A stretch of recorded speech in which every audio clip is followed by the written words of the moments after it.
one that applies. I think we can say this applies to all of us. And because I've entitled it The Gift question mark of Gap. And I got a couple of introductions right there just to, either Abraham Lincoln or Mark Twain is both attributed to it. It's better to be thought a fool than to speak and remove all doubt. A lot of truth to that. So try to remember that a lot of times. But Churchill said that, so he probably borrowed it as well. Oh, yeah, definitely. I'm a big Churchill guy, so I didn't know he had that one. I know he had some others. They're pretty good. Yeah, I watch pretty much anything on Netflix /Prime that's Winston Churchill. I try to watch that. So, but yeah. So start off there with the question, and it's pretty obvious. But how do we interact with people the most? Obviously, what? How do we interact? Talking to them, communication, speaking. Or you could say maybe now you might, in today's world, speaking / texting. Or DM, whatever you want to call it right there. And so with that, I guess that gets us here. Speech is powerful. Why is speech so powerful? Why is the ability to speak speech so powerful? It can sting. We think we always get the negative first. It can also uplift. But you think about it though. It's powerful. What are some other things besides that? Even deeper down. It can convey what's in your heart. Say again? Yeah. Yeah, it can reveal a lot about you and stuff. And it kind of leads into, I think it's so powerful because it leads into the next thing. So why did God just give us that gift? Even though I wish I could talk to our pets, I'd like to know what they're thinking. Sometimes I want to know what Lola and Stella and Pilgrim or what's going through their head sometimes. But on a serious note, God chose to give us that. And I think it is a gift. So why? I don't know. I don't have an answer written down. I just want y'all's thoughts on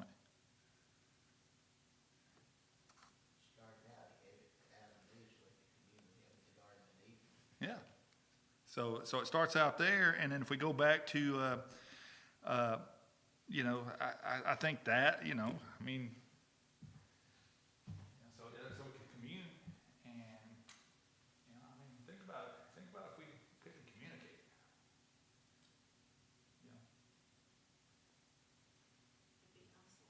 It'd be isolating. We'd be just as what? Just like the animals would. And I just think, you started off with a quote there. Wouldn't be a lot of great quotes around, would it? Maybe grunts, sounds, I don't know. But, just on a serious note. But if we go back to James 1 and 1:17, every good gift and every perfect gift is from above and cometh down from the Father of lights, with whom is no variableness, neither shadow of turning. So that right there, speech it's a gift from God. If it's from God, then by definition, it's designed to be an instrument of what? Instrument of good. But obviously, it's not an instrument of good now, and we're kind of getting down, jumping ahead there. So, but yeah, it's a gift from God that He gave us, and then we go on there to from there. That's kind of what James is going to discuss today. How power, controlling the tongue, and I think we're going to have a lot. I think a bunch of us right here. If we think back, I can still think of things that were said to me as childhood that still hurt a little bit. Just kids being kids, I guess. I don't know, or kids being mean. I can think of things that were said that were very uplifting that stick with me. So words that have, like I said, they're sharp and they can stick with us, and they can be stinging, but they can be uplifting as well. And I think obviously, since this is from God, He wants us to, would want us to be uplifting, wouldn't He? And So if you think about it, in James 1:19 right there, he kind of starts to mention it right there, that wherefore, my beloved brethren, let every man be swift to hear, slow to speak, and slow to wrath. And the tongue is mentioned in all 5 chapters of James. And you go through, I think it's Proverbs 26. A lot of that chapter is devoted to that. So, if you think about it, it's the most powerful tool that we got is the tongue. And so we want to look at that today. And the next thing right there, if you think about it, and it kind of starts getting into it, if you think most Christians, we pride ourselves, well, hey, we're not the scourges of society. Most of it, we're not criminals. We're not, whatever. We usually consider ourselves pretty good people. And then if you think about it, though, on the most part, how do we discuss those that might be of the criminal element? Think about how we talk about people we think about maybe a little bit might not be quite as, what's the word I'm looking for? On the up and up, I guess, for lack of a better phrase. Think about that.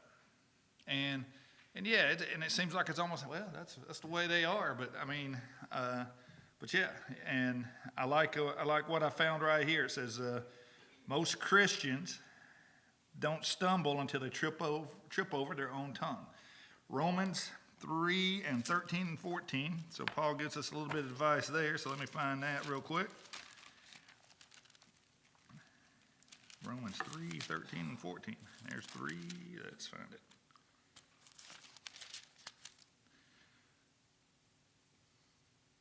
Make sure no, that's 2. There it is.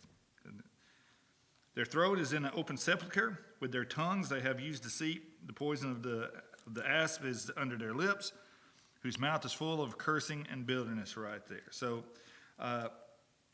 again, Paul just kind of gets into that right there. Just again, referencing the tongue. So that how it can be.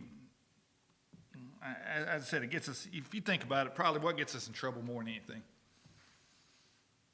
Speaking, what we say, and so we're kind of getting into that. And again, I think it's a serious topic. Yeah, it's I try to induce some humor into it, but hopefully the humor makes a point as well. And we're going to see today that some of this is, like I said, it's pretty pointed, and it starts with us.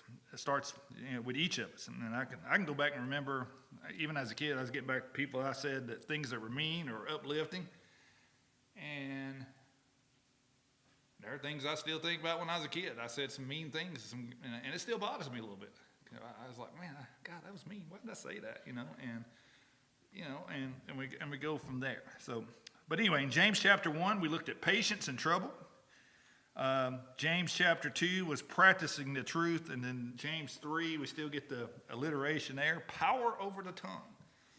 Power over the tongue. So let's go ahead and look at James, starting in chapter 3. Would someone mind reading verses 1 and 2 for me? My brethren, be not many masters, knowing that we shall receive the greater condemnation. For in many things we offend all. If any man offend not in word, the same is a perfect man, and also able to bridle the whole body. All right. So we got that starting there. So the first verse right there, my brethren, be not many masters. Now, I don't know if anyone got the Bible that has a little, like when you have something there, put a little T right there about masters. Anyone got that one where it tells you kind of what? It kind of gives you a little, kind of a definition there. And masters right there is teachers. Teachers. So be not many teachers. So is James trying to tell folks not to be teachers right here? Thought that'd be a good thing, wouldn't it?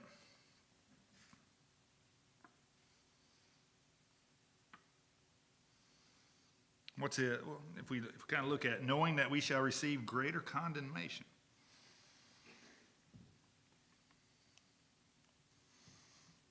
So is James saying, you really don't want to be a teacher? Is that what he's saying? Do you think? Be careful being a teacher. Be careful. Why? It's like preacher. Your people look at you and Held to a little bit higher standard? Yeah. By men, what else? Are we held to a higher standard by God as well? Yes. So there's a great responsibility to that. And remember, if we look at it,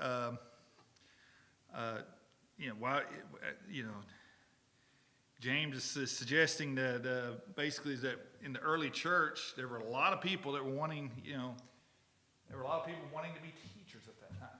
Why? Because they just wanted to share. Back then, if you were a teacher, that was a pretty prestigious spot, prestigious position. So he was warning them right here that, it says teaching in the Jewish life and in the earlier church was a prestigious position. It was thought that a master or a teacher was one who was especially blessed of God. As a result, or the prestige and recognized position, some were pursuing this teaching ministry without realizing the great responsibility and accountability involved. Because, and let's just look at it from any point of, where it's teacher, preacher, or in society, anything where you are a prestigious position, what are a lot of people, they're watching you, waiting for you to do what? They're wanting you to mess up. For example, there's a lot of these.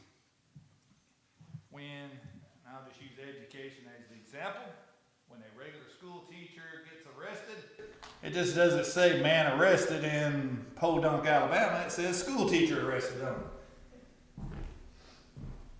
Pastor, blah, blah, blah. City council, whatever. So even as humans we hold it, but also it's important to, to understand that when you become a teacher, and this is one of the things that we have to realize is there is, like I said, we shall receive greater condemnation. So there's a great responsibility, and we kind of get into that a little bit more here. Let's see, where was it? See if I had it. I thought I wrote that down. And make sure I got it here. Maybe I don't. But in 2 Timothy, can't remember the verse. I'm going to say it's like 2:15. Study to show, and this is not a direct quote, study to show thyself approved, Timothy says. And that plays a role right here. So that with that responsibility, we're as a teacher of the word or preacher of the word, obviously it's to your first responsibility is to study, but also make sure you're teaching what? You're teaching truth. And it starts there. So and it goes from that point.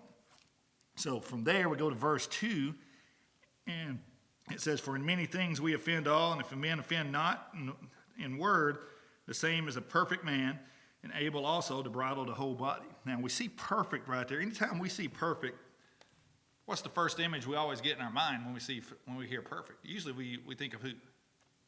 Think of Jesus. Now, and that's true.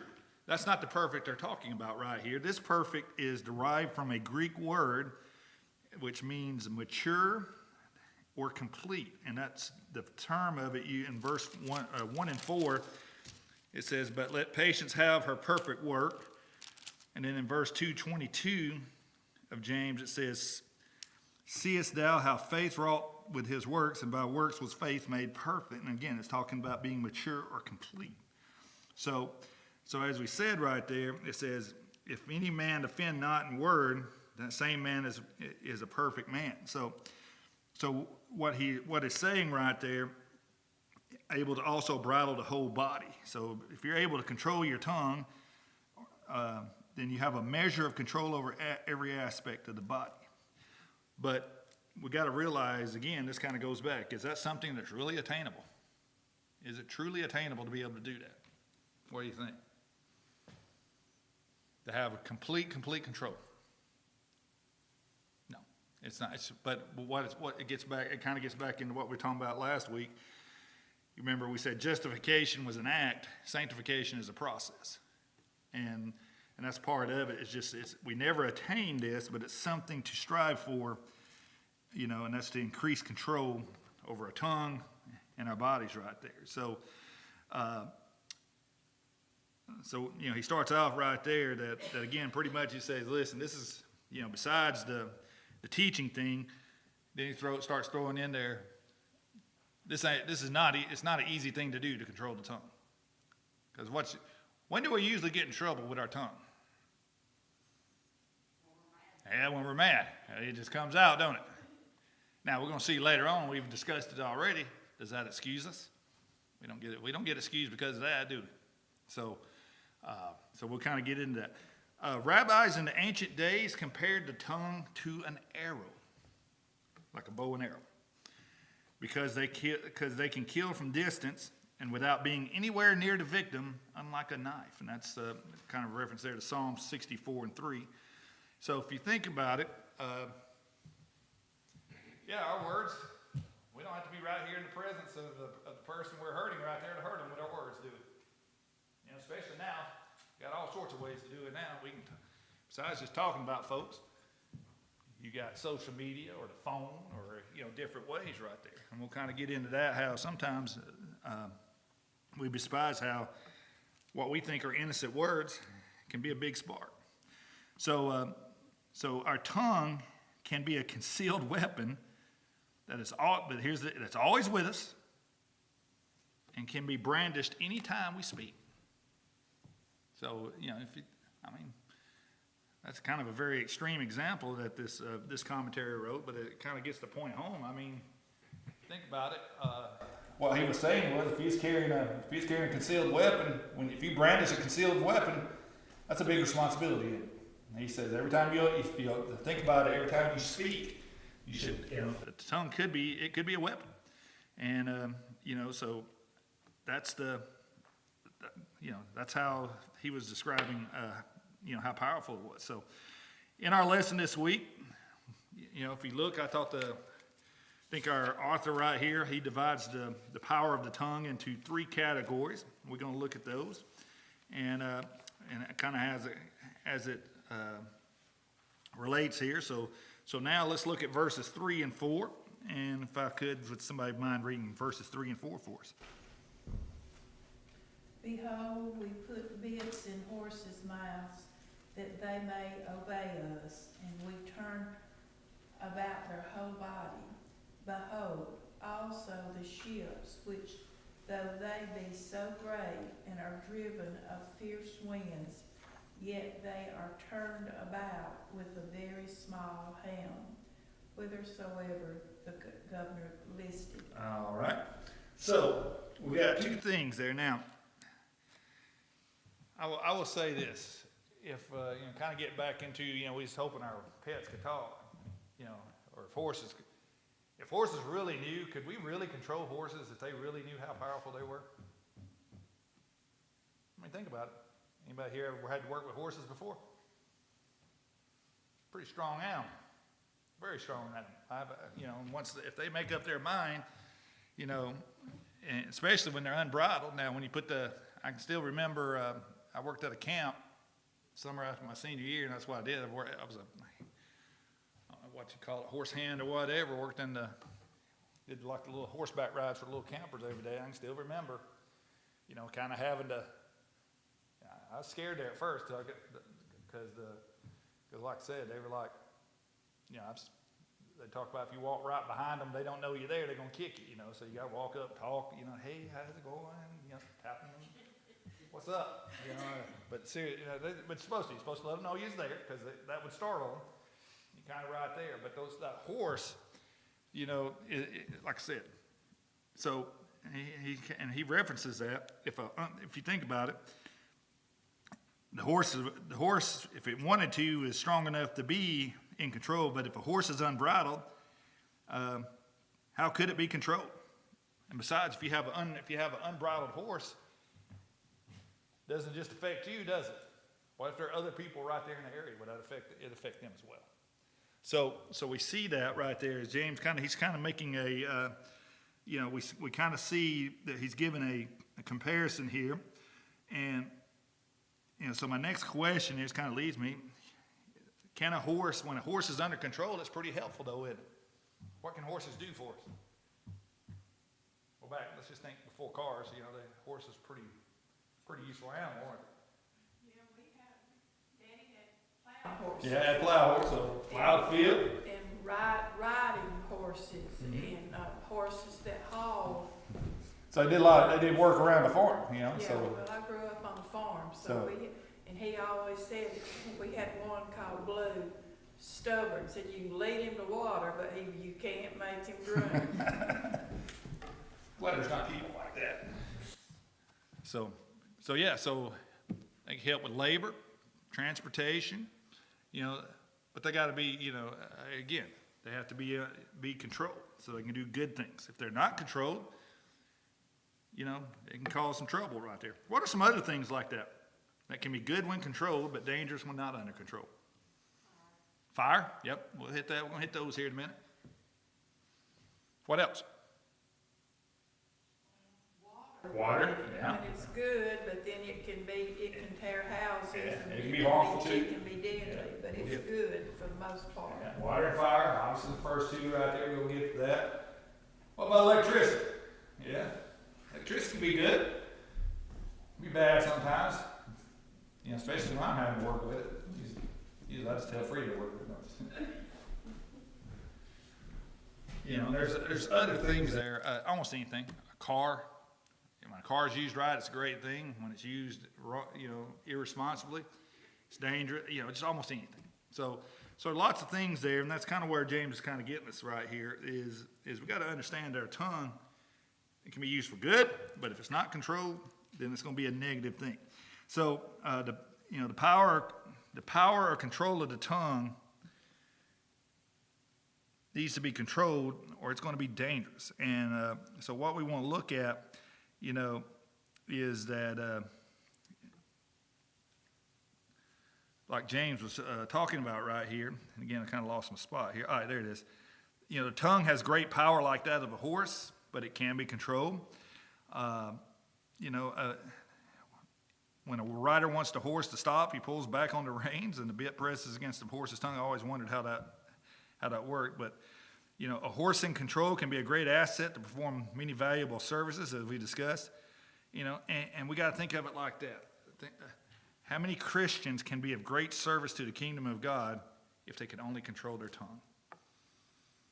You know, so that's kind of where we're trying to get at right there. So next thing we get, you know, what do a bit and rudder represent right there?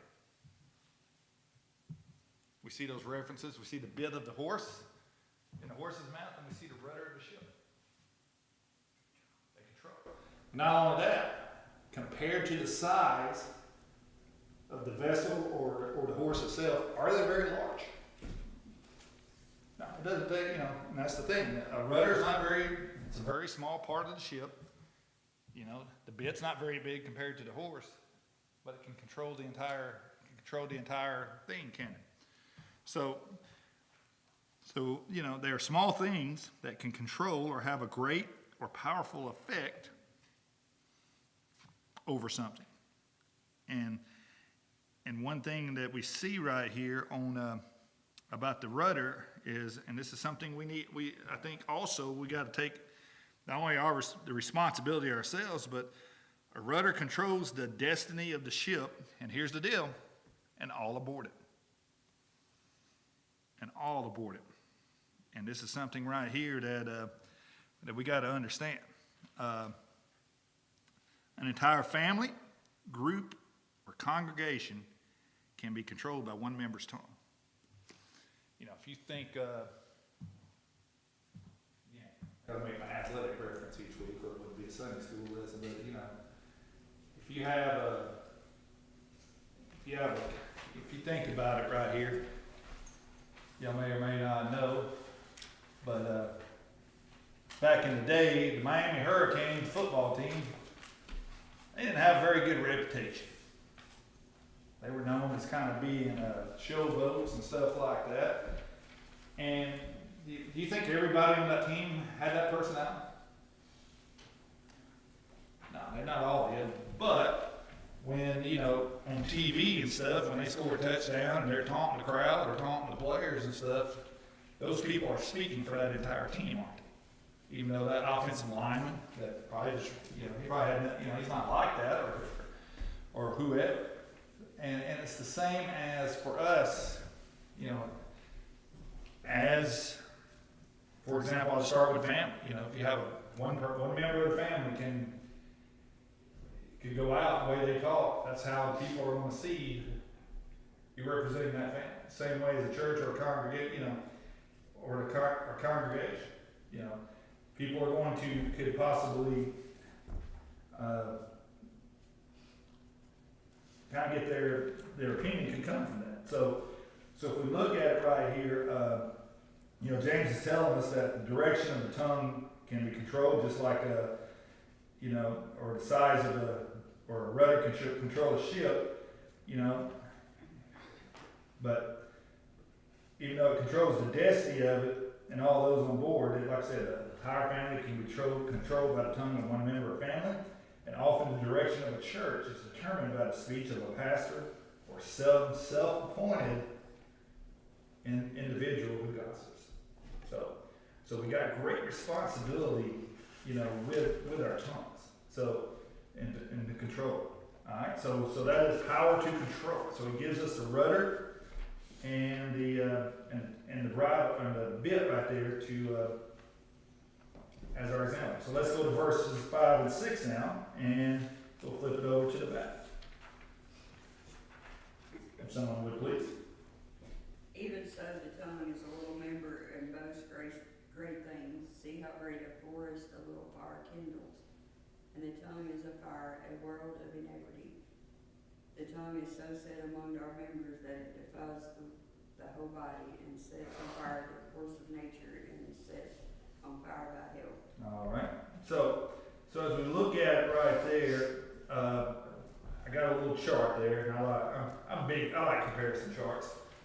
And help me. So we mentioned fire and water just a second ago. What are some positives about fire? Warms you. Yeah, warmth. That's one. Light. Give you light. Sure. Provides light. A controlled burn helps the woods and Yeah. things. Purifies it, don't it? I guess in a way. I mean, Gets you rid of the purify. underbrush. Yeah. It's more protection. Helps regenerate gets rid of that. It helps regenerate. I know that, that's the thing that amazed me since I've been teaching science, and especially environmental science. Basically, it wasn't until the 50s that they realized that that the lightning caused storms out west and stuff, that causes fires, that those actually are positive for the environment. That's just kind of nature's way of regenerating itself. But fire can purify, can't it? So it can, what's the word? Sterilize, I guess, for lack of a better term. Warmth, light. You know, you could really stretch it right here to kind of get to the idea of one, but this fire can provide nourishment because you can use it to cook with, can't you? So obviously we know the negatives. It can destroy. What else? If you think about it, even if fire doesn't destroy, can't leave a mark behind. Yeah, so it can defile. It can leave soot damage, smoke damage. So even though it may not be destroyed, it can do damage, can't it? So if we look at that, James is kind of comparing, the tongue is a little member and boasts of great things. Behold how great a matter a little fire kindle. And the tongue is a fire, and it goes on, it says in verse 6, and setteth on fire the course of nature, and it is set on fire of hell. Now, there are different types of fire, but when you start describing things and comparing it to the fire of hell, that's a pretty big statement, isn't it? That's pretty powerful. So if we look at it over there, and again, I joke around, I like building fires. I'm the guy, I'm always going to be poking in it.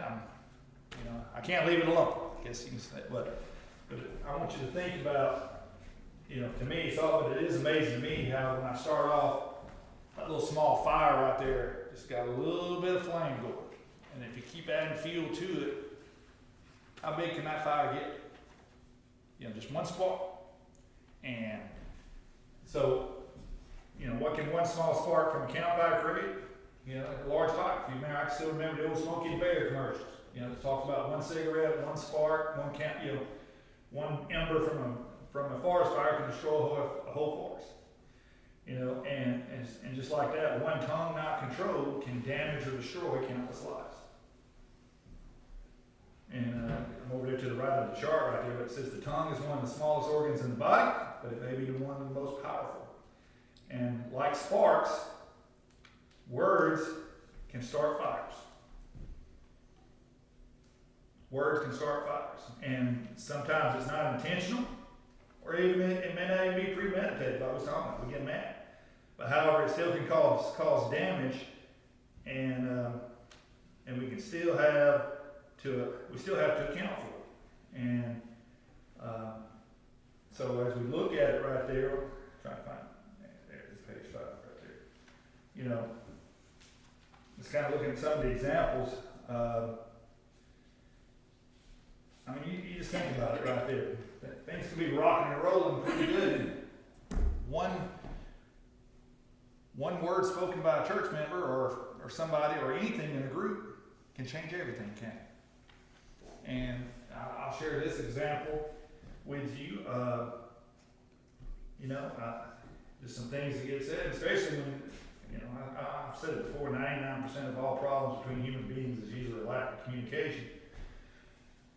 But I can remember I was coaching a basketball team, and we were just kind of meeting there. It's like pre-season. We're kind of getting, you know, and I had a kid returning that was a good player, probably wound up scoring over 2,000 points. And I was just like, you know, and our goal, we felt like we'd been to the Sweet 16. We wanted to go further. And I was like, hey, I got so-and-so, you know, we know so-and-so's going to get 20 points a game. If we can get, you know, I was just kind of defining rules. We could get 10 to 15 here, 10 to 15, somebody else step up, blah, blah, blah. Hey, we'll be fine. Sounds pretty innocent, don't it?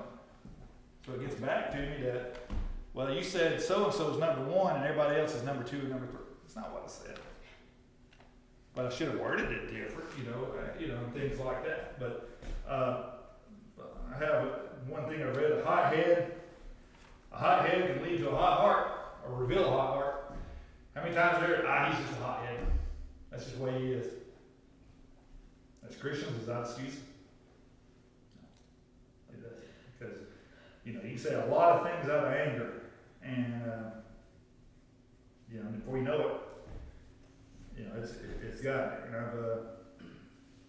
I used to always have to tell, it's funny, I used to have to tell my coaches before we go out, you know, if y'all watch a football game, y'all know the coaches, they have all those headsets on, right? So you can hear everything that's being said, you know, if you're on the offense or defense. And I'm going to be honest with you, probably better be glad you can't hear what's said through it, that you don't have the audio. But as a head coach, because sometimes you talk about hot head or just reacting to the moment right there. You know, I still have Freddie, one of the guys I really, really enjoyed working with at Arkansas State. His name is Keith Peckendorf. He was offensive coordinator. He just got a job at Iowa State. But I know I probably heard him get fired at least 3 times a game. Get fired 3 times a game. Coach Jones get fired about 3 times a game. You know, of course, Coach Leach is frustrated. That's what I always had to tell the coaches before I go out as a high school head coach. I was like, anything that's said the next 3 hours doesn't count. It doesn't count how I feel about you personally or anything. It's just emotion. At the end of the day, we all want. So I always have to say, anything said, and Frida will tell you, I'll come home and tell her, hey, I said this today. I'm worried about this. You know, that's the biggest thing. But yeah, so we have to be careful on that, because here's the deal. If you think about it, most of us, there's nobody in this room, I think, would even think about physically assaulting anyone or hurting someone intentionally with a weapon, would we? What about gossip? What about talking about people? We don't think about it. You know, most people don't see the sin of gossip or uncontrolled tongue as a big deal. Let's go to Matthew 12, 34 and 37. See how it's what Jesus thinks about it. Matthew 12, 34 through 37. Again, this is the words of Jesus. O generation of vipers, how can ye, being evil, speak good things? For out of the abundance of the heart the mouth speaketh. The good man out of the good treasure of the heart bringeth forth good things, and the evil man out of the evil treasure bringeth forth evil things. But I say unto you, that every idle word that men shall speak, they shall give an account thereof in the day of judgment.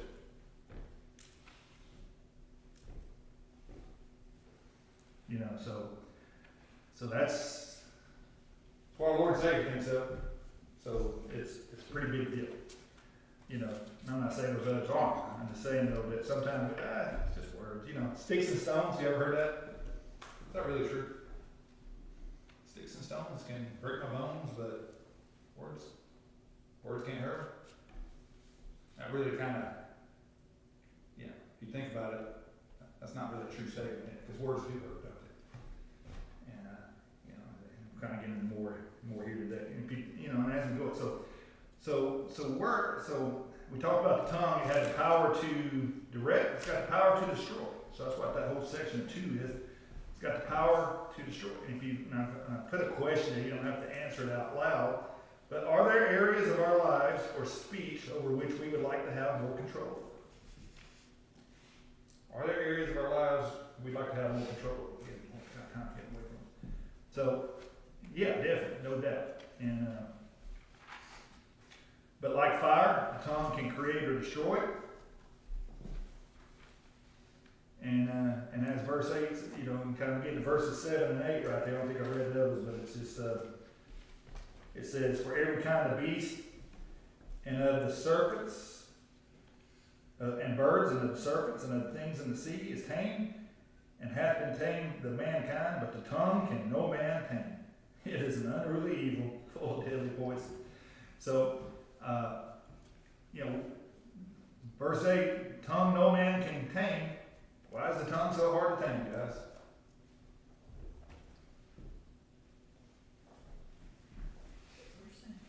We are sinful. Because all, like you said, it goes back to the fall.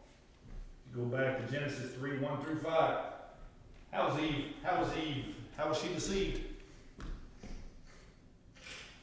That's the tongue of Satan, deceived her. And then, you know, that led to it. So, by nature, it's hard to tame. And we can't tame. But we can get some help with it here, and we'll see that. So let's go to verses 9 through 12.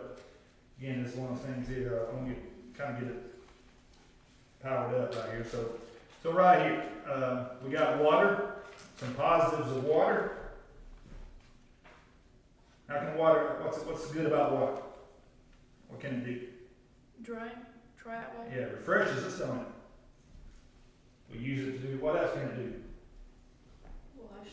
Yeah, it cleans. So it cleans, it refreshes. Obviously, we know it can destroy, and obviously, also water can kill. It's like I was going to share, wish I had time. 5th grade student, you know, the technical name for water is dihydrogen monoxide, H2O. Anyway, this kid, 5th grade, did this science project and said, man, I'm talking about this substance that's everywhere. Kills thousands of people every year. It's in all our bodies. It's in every school. It's dihydrogen monoxide. You know, and said all the teachers like, man, we got to do something about this, and they realized it was water. And so anyway, but so we read verses 9 through 12 right there. It kind of it says, "Therewith bless we God, even the Father, and therewith curse we men, which are made after the similitude of God. Out of the same mouth proceedeth blessing and cursing, my brethren. These things ought not so to be. Doth the fountain send forth at the same place sweet water and bitter? Can a fig tree, my brethren, bear olive berries? Either a vine or figs? So can no fountain both yield salt water and fresh." So basically what we get there is James is saying blessing and cursing from the same mouth is deceitful or deceptive. And, you know, if we look at it, the next statement right here, why should we not verbally abuse a fellow human being?